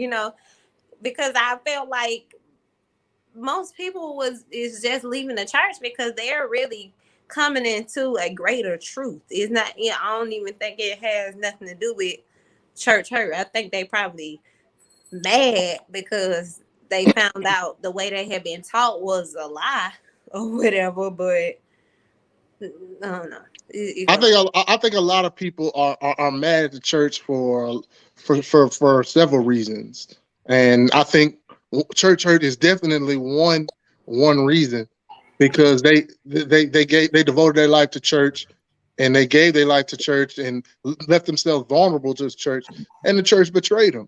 And and that's real. There are a lot of churches out there that, you got to realize that the church is not a supernatural entity. It's an entity that's run and controlled by man. And man is flawed, and when with everything man has put his hands on, he is corrupted, and people take they take it personally when people have when they've betrayed them, and they necessarily, instead of going to another church, they just completely left the church alone. Mm-hmm. And they kind of painted with that broad brush that the church is bad because they had a bad experience. But I kind of agree with Kirsten though. That I think a lot of people just coming into their own. Yeah. Some people are. Some people are. I disagree. I don't think that what man corrupts things. I think certain men actually make things better. You know what I'm saying? Every man don't corrupt things. I feel like whoever your leader is, like there's a certain responsibility, and if they are teaching you a certain thing, like, you know, the world ain't getting no better, it's only getting worse and stuff. What is that doing to your mind subconsciously? That have you living in fear, like scared to do a lot of things. We should not be living in fear. You cannot operate at your highest living in fear. That's keeping you in poverty, living in fear. Right. That's God doesn't give us the spirit of fear. He gives us the spirit of power. Right. Not well, the God in the Bible does. I mean, Where do you think I got that from? that's what the God in the Bible does, but the real God, because that God in that Bible ain't the real God. Let's be clear. Or are you gonna bring up some Old Testament? Oh, I know, because most Christians don't believe the Old Testament don't exist no more. It's just New Testament. I never understood the thing about church and religion is, because I'm like Kirsten. I grew up in the church. None of us came into these dogmatic religions in an objective point of view. It always was because somebody brung it to us. You had to go to church on Sunday. You had to go Bible study on Wednesday. You had to be in church school, vacation Bible school, all that stuff. We were made to do. And once you come of age and then you start able to understand and have your own perspective, it's like, yo, that's some bullshit. Or I just don't rock with it. You know, the story of Noah's Ark. They want to have these fantasies and all this stuff about these characters. Noah's Ark wasn't about a ark in a fucking damn storm and all this stuff. Noah's Ark it's going to be storms in your life, and you have to prepare for those storms. It wasn't about getting these animals and all this kind of stuff and stuff. But people take that shit literally. They took these stories that's in the Bible literally instead of, grasping or having their pastor explain it the way it should be explained. Because if God, if you are a representation, you are God's avatar. I don't need an intercessor between me and God. My relationship with God is between me and God. I don't need somebody in between telling me how to get to God and all this. I agree. You mean like a priest? A preacher, a pastor, whoever is saying this is what you got to do to get. No, I can read the Bible for myself, nigga. I don't need you to tell me my relationship with him. Mm-hmm. Jermaine, you might be an expert on the Bible, but most people aren't. No, it's not being an expert. It's about being an expert with you. We have to, as people, we have to start internalizing stuff and stop looking for external stuff. God is in us. God is in everybody. Mm-hmm. God made you in his own image. That means you are God. You are a creator. Kirsten is a creator. You are a creator. You have the seed of life in you. Right. No one's saying a pastor is God. No. I'm not saying, but what I'm saying is I don't need him to bring me closer to God. But you know what I realized too, Jermaine? Some people need to be led. Those are the people who need. That's true. That's true. And I came to that. I'm like, okay, everybody ain't meant. A lot of folks not even capable. You know how you put it in. If you need to hide something from somebody, put it in a book. Most people who are in church don't even read the Bible for themselves. They just turn to the scripture when pastors say, turn to the scripture. Right. Some people. That's their reading and studying. They don't go home and study that Bible for themselves. Like, so. But most people don't know how to study the Bible, because if you got a Bible and you don't have a Bible concordance with it, then you're not really studying the Bible.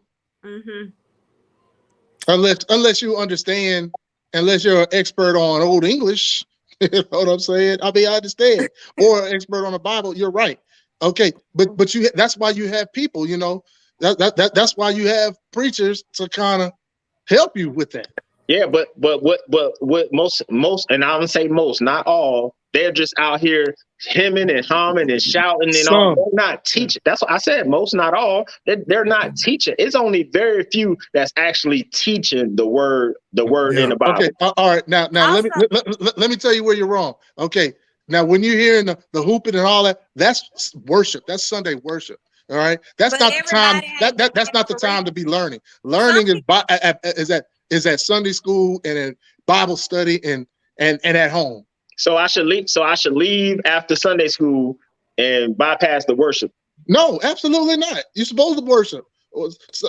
I mean, you're supposed to worship. Sunday is supposed to be the day for worship all day. No, see this. Well, let me ask you something. Let me ask you something. Problem too. You ain't supposed to worship nothing outside. What y'all think about how he? What if that man actually did have some people vote Democrats in there, and all those everybody in there was urging him on. You know what I'm saying? Ain't nobody had the decency to say, "Hey, man, these still human beings." You know what I'm saying? It's almost like he radicalized them people. And that's well, if he said that, then he knew his audience. It's almost like a comedian, you know, knowing your audience, or you know, he knew his audience. He knew who was in there. What kind of?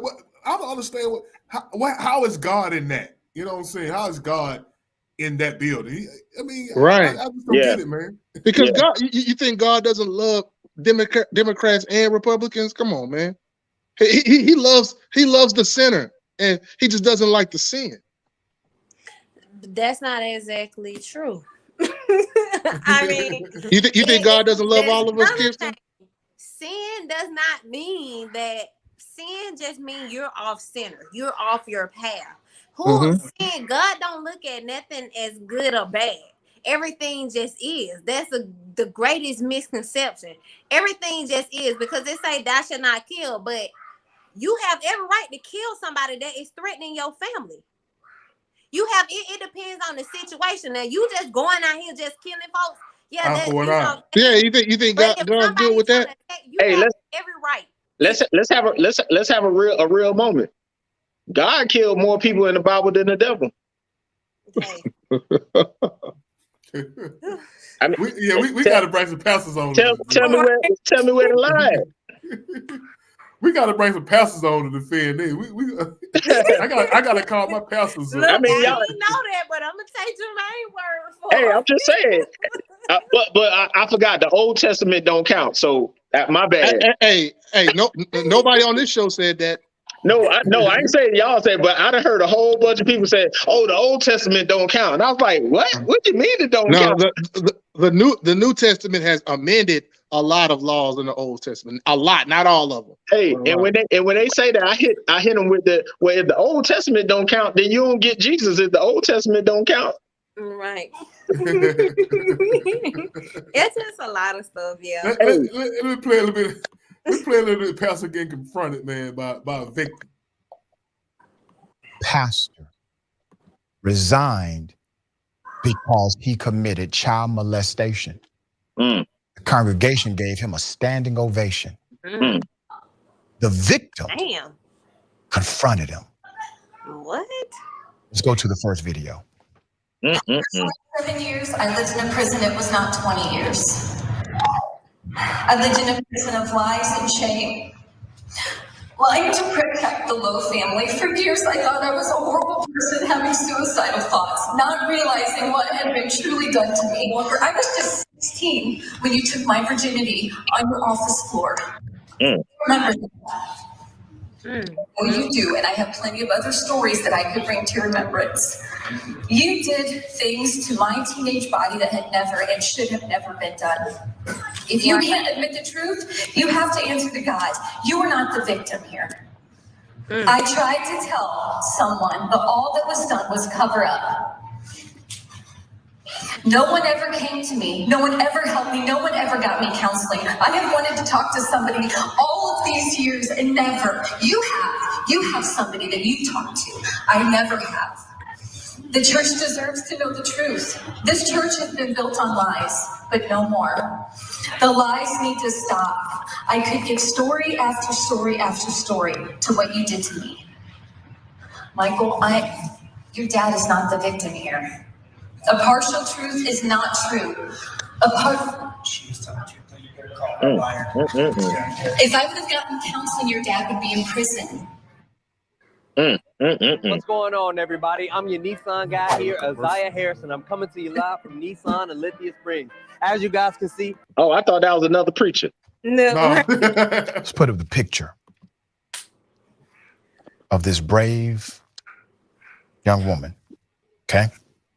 I'm going to give you some more context to this.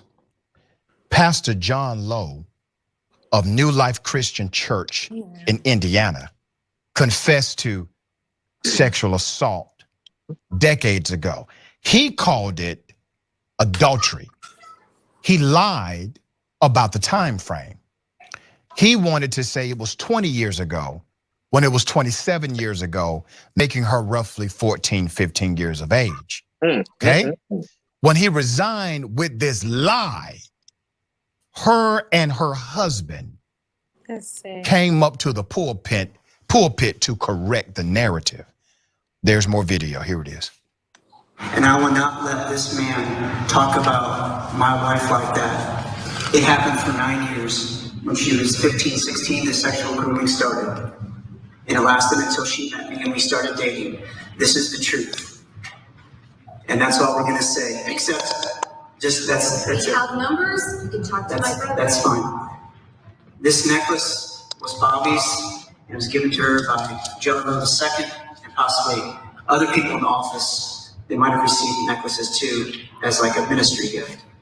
I'm not trying to stretch the truth here, but it was in her house and I'm giving it back. This was Bobby's covenant of purity ring, which she wore while this man had sex with her, and she felt ashamed all these years wearing the covenant of purity ring. She felt a lot of shame and guilt. They can't just bamboozle people and just say, well, I just committed adultery. It was far beyond adultery. So here's the covenant of purity ring back. I don't want it in my home. We're done. I want to remind you that when this sick scumbag announced his resignation from that church, he got a standing ovation from that same congregation. Okay? While he was walking out of the church, people were saying things like, "We love you, Pastor." There were members of the church that embraced the true victim here, but there are many who ultimately embraced the monster. Okay? Let's put up the picture again. Put up a picture again. Oh, this nigga crying. Oh, he good. You know, Oh, you know Rashad? I knew I was going to have problems doing this one. I had problems in production. I'm proud of her. And I'm proud of her husband. Because this was hard. This was difficult. They were engaged in a system of manipulation and indoctrination like many of us could never imagine. So much so that when he admits to child molestation, the people that raised them, the people that were in charge of looking out for their best interest, decided to take the side of the molester. The video was recorded by someone in the congregation after the live stream of the service cut, so they didn't know this was being recorded. Here's some of the speech before he was confronted. Pastor said, and I quote, "I committed adultery. It was nearly 20 years ago. I continued far too long. It involved one person, and there's been no other, nor any other situation of unbecoming conduct for the last 20 years. I will not use the Bible to defend, protect, and deflect my past sin. I have no defense. I committed adultery. To say it plainly, I didn't make a mistake. I didn't have an issue. I didn't have an affair. I didn't make a misjudgment. I sinned. I need to say that. You deserve to hear it." Okay? While applying church discipline for sexual failure for repentance, confession, and restoration, I myself had not been disciplined for sexual misconduct in accordance with our church bylaws. I'm stepping aside, stepping down from ministry responsibilities. After he did this, he got a round of applause from the audience, okay? From that congregation, gave him a round of applause. The only problem, the major problem, is that he left out the most glaring detail. He actually alluded to them a bit. His story went from confessing to adultery to calling it sexual misconduct. But he went down the path so discreetly, church members may have missed the sleight of hand. Maybe they did not. Even after the victim's brave testimony, and Lowe still downplayed his own evil, he issued another request to the audience to forgive him, not to the victim. Mind you, here's a screenshot of that. Okay. Well, that's crazy. That's an example of the sad part is that ain't uncommon. Hell, Right. I know our pastor when we were living in New York, he was sleeping with the secretary and the wife knew it. I know a bunch of pastors when we moved down here, sleeping with church members, sleeping with multiple women in the church. It's still a small number, dude. It's still a small number. But I didn't say everyone did. I just said the ones I knew. you said a bunch. Yeah. But what I'm saying No, is, he said that's not uncommon. right. It's not uncommon. I mean, hell, you got priests that know. I mean, people know that priests sleeping with damn boys and no shit. Right. You're absolutely right. And with this pastor, this situation, I guarantee you somebody was about to blow the whistle. That's the only reason why he confessed it too. Yeah, Either her, about to blow the whistle. either her or the husband. They were gonna blow the whistle. Yeah. Yeah. And that's the only reason.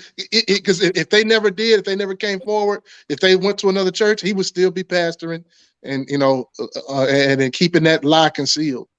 Yeah, but see, he played it off as adultery. Which, when you telling everybody it's adultery, everybody gonna say he's a man. It meant people seeing, you know what I'm saying? He was a man, but it was they thinking it was a consensual sexual thing with another adult. That's what they thinking, you know what I'm saying? That's how he worded it like that. You know what I'm saying? But he made it, like you say, he put the years so she'll be of age. I mean, ultimately he's gonna have to face all that shit. I mean, he's gonna have to face it. So deal with it, yeah. Stop. But Jermaine, they say God will forgive you, man. No. That's what they say. They say, all you gotta do is ask for it and all is forgiven. Yeah. But it's first, like, do you forgive yourself? Like, first you gotta work on forgive yourself first. Move, Romeo. Thank you. You gotta forgive yourself. That's the first thing. And when people do stuff like that, especially what they feel guilty about, because a lot of folks do things like that and feel guilty about it. You got to learn how to forgive yourself first. And that's like, you got to know who leading you, because it's a lot of people that done did stuff. And if you ain't working on yourself first, you can't be showing nobody or teaching nobody else how to do nothing that you're not practicing on a daily and doing. And I feel like it's a lot of people, leaders out here in the church like that right now. But I think that's why a lot of people cling to religion so hard and wholeheartedly, because what religion does is it takes the accountability away from you. You ain't accountable for nothing. If something bad happened, it's the devil. If something good happened, it's God. Where your accountability at in your fucking damn life? Exactly. You ain't got no accountability for nothing. The reason why so many people follow Christian, follow religion in the church and everything, is because the overwhelming majority of the pastors are doing the right thing. They are ministering. They're living a life that's on the straight and narrow, according to the Bible, as close as they possible. I'm not saying they're perfect. I'm not saying they don't make mistakes, but I'm saying they're living according to the Bible, and they're doing things the right way. The ones that get blowed out and that do the heinous stuff, those are the ones that go viral. And then we see that, and then we're like, oh, look at the church again. There it is again. There it is again.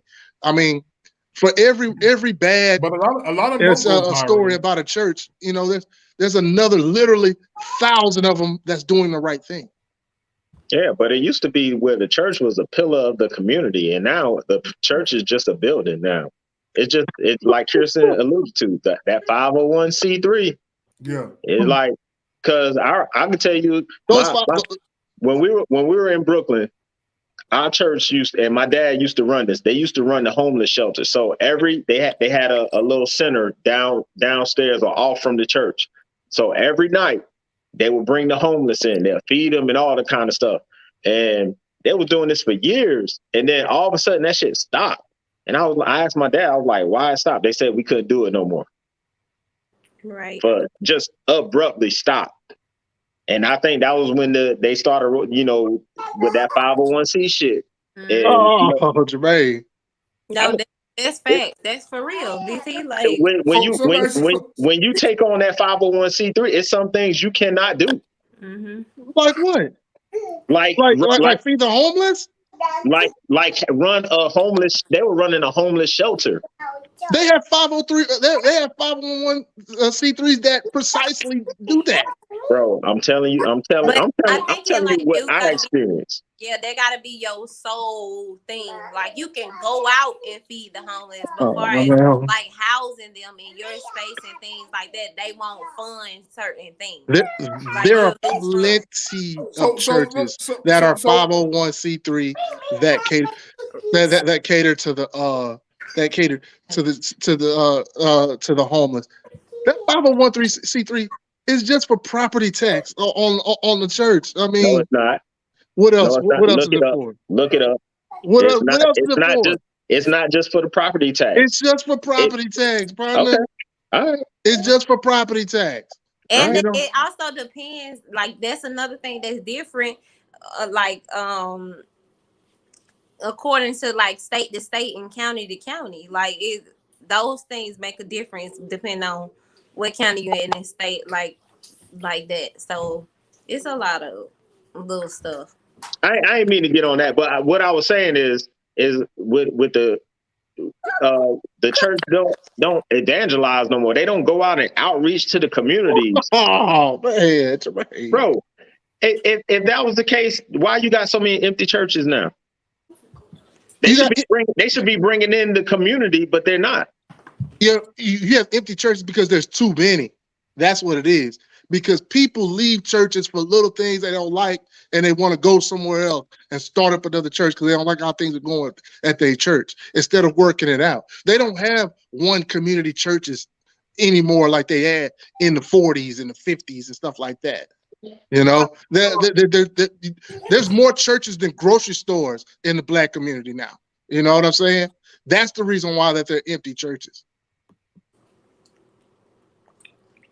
Everybody want to start a ministry. Everybody want that bag. That's Let me pass that collection plate around. I'm gonna start me a church. I'm gonna start me a church. Mm-hmm. Yeah, you get money. I think a lot of more people are into it because of the money, not actually because of the ministry. They want to help the community. Right. You know, Right. Just come to church on Sunday or Bible. That's human nature. That's why a lot of people get into real estate. That ain't for the human money. nature because some folks don't even care about money. All right, you're right, but a lot of people do. There's a certain percentage that do, and the church is no different. The church business is no different. The people the percentage of people that do right by the church, and that do right by regular life, or teachers, or whatever. It is when you ministering, when you doing actually what you called to do, the money will flow. If you going in there just focusing on money, then it'll show through your ministry. You're right. I agree. These mega churches, all of them should have like a big grocery store next to the church. That should be their pantry. You know what I'm saying? They should have a big pantry so big that they can feed the whole community. Yeah, they should have mega churches ain't even in the hood though. You know what I'm saying? Most of the mega churches I know of are in the hood. Yeah, they should have non-using giveaways every Sunday. You need to be giving away something every Sunday at a mega church. I mean, not necessarily give away. They should be prepared for certain food shortages. Yeah. They should be already have something set up. Hey, these people ain't my community ain't gonna starve. My community is gonna eat. And I'm not just talking about one basket during Thanksgiving. You know what I'm saying? You know, they give out one basket during Thanksgiving, have collard green, turkey, and ham. And we'll see y'all next year. You know what I'm saying? Right. So, but anyway, man, what you got? You got something, man? We go. I ain't got nothing, man. Well, I'm moving on. Vote Republican. That's what man got. No. But you know what? A lot of people gonna vote Republican. Hey, if you ever hear me say that, if Republican get a decent candidate, if they get a guy who just don't talk crazy, it's a slam dunk. You know what, man? It's been like that for a while. Remember in 2008 when McCain was running against Obama? I think Sarah Palin sunk him. You know, exactly, I think if they would have got like somebody like Kay Bailey Hutchinson, she was a straight-laced Republican. They would have beat Obama. I think Obama was destined to win that, man. It wasn't nothing stopping Barry. They already selected Barry, man. Yeah, I don't think them in pocket already. Obama really got black folk back into vote. Right. It was the perfect. Obama was the perfect storm. That's why. Hey. Yeah, I think a lot of people got registered to vote because of Obama. He had to have a spotless record. You know, that's why the only thing they had on him on Fox News was the Reverend and Reverend Wright, and they had he served on a board with a dude that was a domestic terrorist. So he had a spotless record, you know. So it had to be it was the perfect storm for him. Bush had the country in shambles, so that he was the savior. Well, he smoked weed in high school. Yeah, he smoked weed in high school. He was the savior. But a lot of people thought they were cool, though. You know what I'm saying? Man, he was the man. I don't mean he was a savior. I mean, I'm saying he was the Manchurian candidate, man. What's that? He was the Manchurian candidate, man. Manchurian candidate, huh? He was already in pocket, man. But like I say, Democrats do a lot of symbolism. So, and Obama was probably the biggest symbol that we ever had because it put a black face in a high place. That punk ass nigga was a symbol for y'all. He fooled me. He was a used car salesman to me. Oh yeah. He was good. If he got you, man, he was good, man. That nigga sold me on hope. He was like hope. I was like, hope. Can he run? Is it legal? Man, because he didn't get his hookup. He didn't get his Obama phone. Shit. Is it legal for him to run again?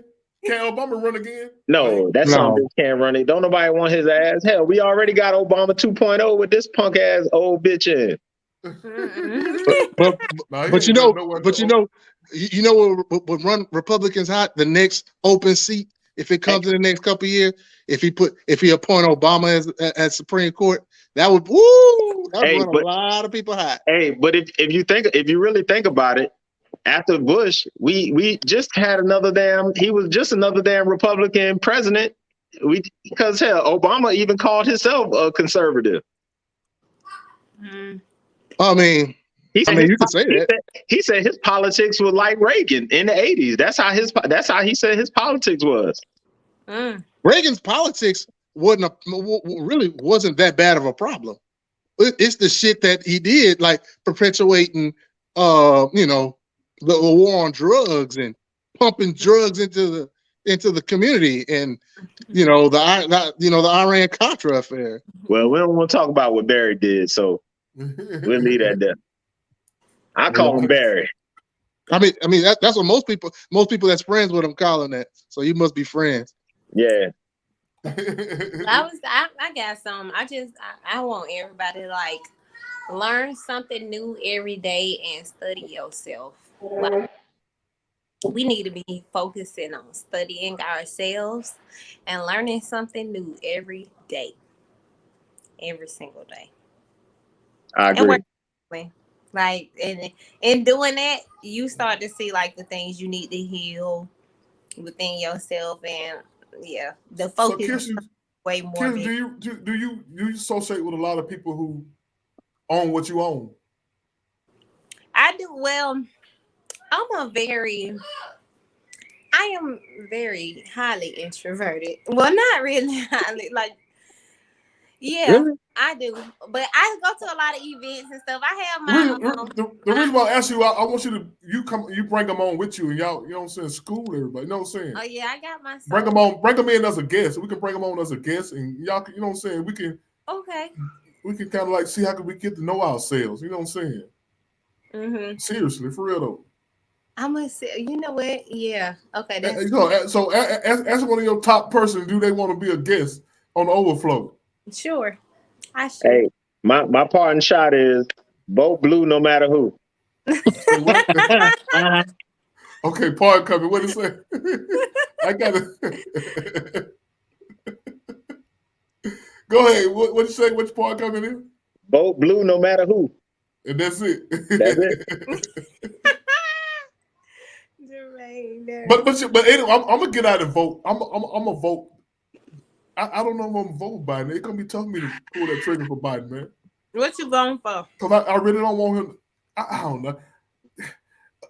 I'm in between BT and Jermaine. You know what I'm saying? It's like BT on this shoulder, Jermaine on this shoulder. You know what I'm saying?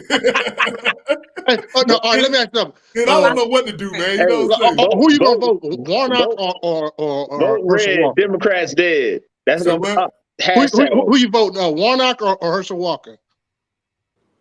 Definitely not Herschel Walker, man. He really ain't got no business running. He a clown, dude. Herschel Walker's a clown. Well, all of them turning out to be clowns now. Yeah, I've been to say. You know what I'm saying? So I like Warnock though. I like the Reverend Warnock. Why? Because he a reverend. Because he ain't got no policy. No, because policies. he's about community first. Real talk. What's one of his top policies? Well, his top policies. I don't know. I know. You just like him because he's a reverend. No, I don't. Because I know he's not going to sacrifice the community for an agenda. I promise you that. Do you know that? Yeah, I do. How? I'm almost certain. You don't know that. I done told him about coming on here with these damn not receipts. Yeah. Well, you showed me some receipts where he don't. He been in what, his seat for almost a year, over a year. He did almost shit. a year. Yeah, not even a year. What has he sponsored? What legislation he sponsored? None. I'm serious. All you gotta do is Google it and tell you. Yeah. See, Kirsten, they don't talk about Jermaine over here. You know them Democrats ain't gonna do nothing for you. And BT over here, when you get your Republicans, you know they ain't gonna do that for you. So that's why I'm figuring out, like, why are we even voting for? Why am I wasting my time? Should I vote for the people who ain't never did nothing for me, or should I vote for the people who ain't gonna do nothing for me? That's, you know what I'm saying. That's hard, man. Don't waste your time. That's all I'm saying. Focus on what matters. Capping drug costs. Oh man, there's a lot of relief. The Relief for Family Acts, capping the drug costs for seniors act, the Behavioral Coordination Committee. Yeah, Crisis Counseling Act, improving. Yeah, man, that's my guy. Now come on back. Warnock's my guy. Warnock is my guy. Now how many? I wish I could vote for him. I wish I could vote for him, but I don't live in this district. Now, how much legislation has he wrote to get that stuff done? Oh, here we go. I mean, that's you in Congress. You supposed to be writing legislation to get to the floor, right? How much legislation do they let freshmen write? I mean, you can write it whether they accept it or not, but at least have it written. Shit. So when I look at what he wrote, is that next thing you'll say? Well, how much did they accept? You know, that's what you're gonna say next. If you find something he wrote, I give you $20. I'll cash out you $20. Oh, Jermaine. All right, Jermaine, go finish up your part comment. That was it, man. Vote blue no matter who, man. Well, it ain't gonna help, but just vote blue. Well, I'm gonna take your advice then. I'm gonna vote blue. Vote blue, man. Even though that don't help you. Dang. If I vote, how about this? Don't vote red. Don't vote red or end up dead. Is that better? That sound like something Sleepy Joe came up with. You way smarter than that. Y'all really motivate people to get out and vote, man. Y'all really are. You know what I'm saying? Wow.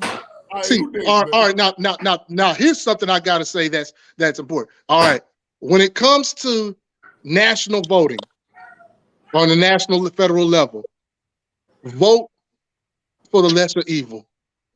All right, vote like go ahead and slut out your vote, but your local votes, treat it like your virginity, and don't just give it away. I don't know about you. I think coming up when I was young, we were trying to get rid of our virginity. Oh my God. Treat it like your virginity. We don't want to be the last one. If I treat it like mine, then don't do it. don't do it. That's a bad analogy. You don't want to use that right. You don't like that? When you vote for president, man. For the women, for the president, man, you just gotta go with the lesser of two evils. But like when it comes to, when you're local shit, that's who you scrutinize. You take you hold them, and that's who you hold accountable. Study to show hold their feet to the fire. All right, what's your part comment, man? I'm finna go watch what's called finish what's called off tonight. Don't they play tonight? Don't Golden State play tonight? I think they do play tonight. Golden State finna close out Dallas tonight. Nah, they ain't gonna let that happen, man. They gotta string this money along, man. Teams get swept every year, bro. This been a bad play. They ain't gonna let them sweep Luka. Not Luka. Luka that next one. They got the golden boy though. They got the golden boy Steph. He's a cash cow. Wow. I think they look at Steph as more white than Luka. Steph got 2 black parents. But you know what I'm saying? He just, I don't know, man. Mm-hmm. I'm gonna go. Now's the time to really know thyself, study yourself, learn something new every single day. It's time to heal, and especially mentally, like get your mental health in check, because what's coming, what's happening, you're gonna need to have a strong mind. You're gonna need to be very strong mentally and stop focusing so much on what they put out in this media. And unless you know how to separate your emotions from what is happening, don't be too focused on it, because it's meant to steer your emotions in a certain direction.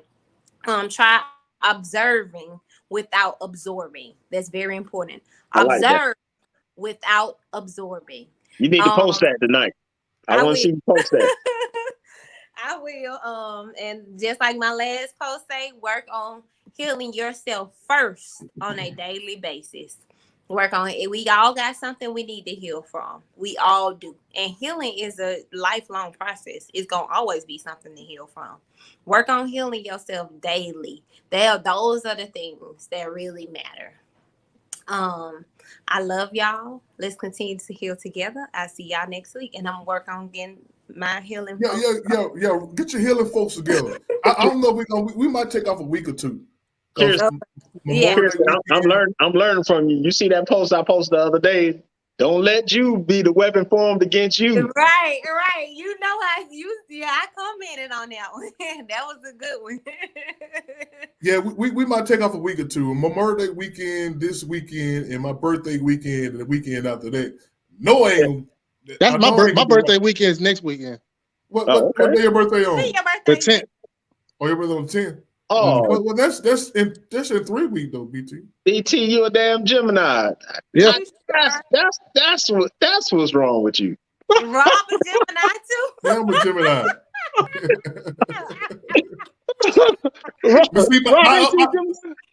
My other twin taking over. My other twin taking over. Them damn two personalities. Jermaine is Taurus versus Gemini today.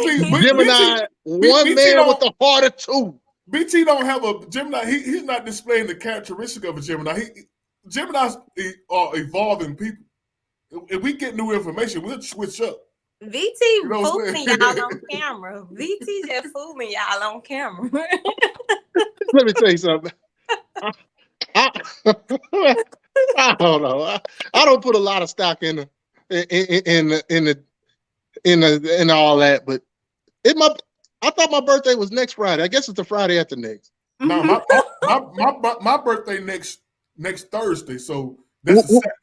Next Thursday. Second, okay. Second. All right. So yeah, I'm the week after you. Yeah. So you going to Vegas this weekend or next weekend? On the second. I'm going on the second on my birthday. See, man, what, man? If you let me know, man, I would have came with you, man. I would have came with you. We could have did it. I'm gonna be going from the 2nd to the 6th. Yeah, man. I know you do it big on another level though, right? So I know I'm gonna be resting up Monday and Tuesday. Mm-hmm. So I know we're gonna be off that Tuesday. Yes, sir. Get them all home. Oh, my bad. What you watching? Sorry, Astros. Yeah, them Astros. You know. Yeah, the team that Braves beat the Windows. Them damn cheaters. Yeah. We took their garbage can. And our flag was still there. We stole their garbage can. They couldn't do that. They cheated my damn Yankees a couple years ago. We love the Yankees. We own the Yankees. We own the Yankees. We beat them the last three times in the playoffs. We sent them boys home. But this year, New Year, brother, we own some shit this year. Yeah, okay. We gonna see. We own the Yankees. Wow. Hey, right. I got one quick part shot before I go. Rob, man, I just want to let y'all know, everybody that's on this platform, I love all y'all. I argue with you. I challenge you because I respect you. Yeah. The only reason why is because I respect you and I respect where you come from, and I love you, and I want all of us to be better. So that's why I challenge and push everyone. And just because I disagree with you doesn't mean I have any less love or respect for you. I'm always going to be respectful for you. I get charged up sometimes. Last weekend I got a little. I got a little outside of myself. The other Gemini came out of me a little bit, but I still love and respect Fu as well, even though I don't agree with a lot of things he says. I respect everybody. I love this platform. I'm gonna stay here until y'all kick me off. I'm gonna keep coming every week till y'all kick me off. All right. Yeah, we love you. Don't forget to vote. Your voice is your choice. Hey, that's gonna be that's the new slogan this year. Man, that's been the slogan forever. Oh, okay. Because they change up the slogans every 2 to 4 years. I know. Just like the conservatives have a new boogeyman every 2 years. The CRT is coming. Critical race theory is coming. Don't say gay. Don't say gay is coming. It's not. That's not in the bill. That's not whatever. Whatever. They scared of the truth. No, all right, so I'll let you know we're gonna go next week. We probably go next week because we'll go next week. It'll be 3 weeks. All right, y'all. Appreciate y'all for tuning in. Appreciate y'all for sharing the show. See y'all again. Hopefully next 2 weeks. We're gonna go next Tuesday. Appreciate y'all for tuning in. I don't take y'all time lightly. I appreciate y'all. I really do. Tell a friend about the show. This show is about us, not me. Peace out. Till next week. Love y'all. You can't do nothing about it. Peace out.